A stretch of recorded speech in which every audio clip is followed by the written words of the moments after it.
The warning beacon pulsed across every frequency known to the Galactic Commerce Guild. Its message was simple, direct, and to most species utterly baffling. Attention! Human aboard. Hostile action inadvisable. This is your only warning.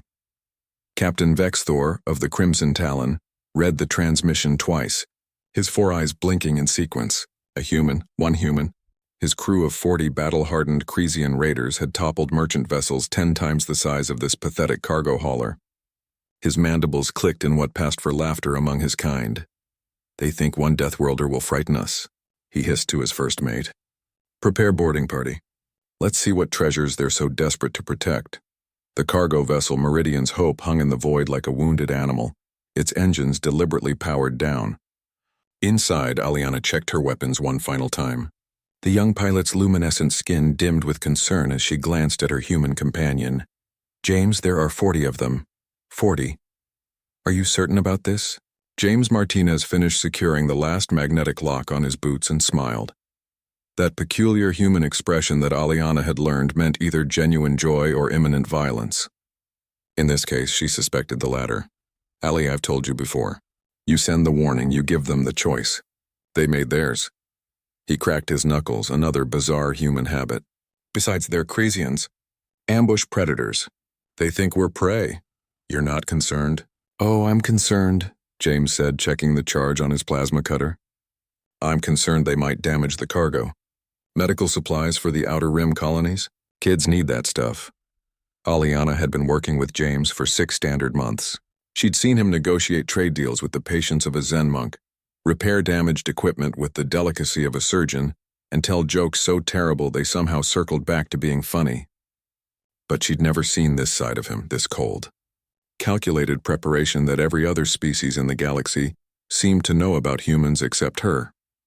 The hull shuddered as the Crimson Talon's boarding clamps secured their connection. "Positions," James said quietly. The airlock cycled open with a hiss. Vexthor led his warriors through, weapons raised, confidence absolute. The cargo bay was dimly lit, containers stacked in neat rows. "No resistance. No crew in sight. Sweep and secure," the captain ordered. "Find their—" The first container exploded outward, not with fire or shrapnel, but with something far more terrifying.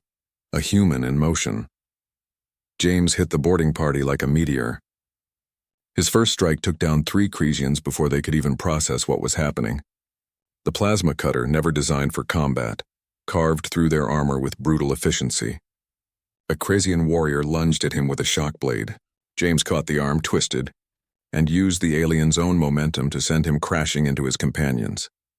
It wasn't just the speed that shocked Vexthor, though humans moved faster than beings their size had any right to. It wasn't even the strength, though watching James lift a fully armored Cresian and throw him across the bay defied physics. It was the intelligence behind every movement. Every strike was calculated. Every dodge was precise. This wasn't berserker rage. This was weaponized problem-solving. "Fall back," Vexthor screamed. "Regroup." But James wasn't allowing regrouping. He moved through the boarding party like a surgeon, exploiting every weakness in their formation. When they tried to surround him, he used the cargo containers as cover.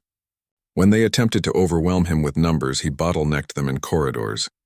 When they fired energy weapons, he'd already moved, and their shots hit their own comrades. Aliana watched from the bridge, her role reduced to observer. She'd prepared to evacuate, to call for help, to do something, but James had been explicit. "Stay on the bridge. Lock it down. This'll be over in 10 minutes. He'd been optimistic. It took 8. Vexthor found himself alone, his crew unconscious or desperately retreating back through the airlock. The human approached, barely breathing hard, not even sweating despite the exertion that should have killed any being.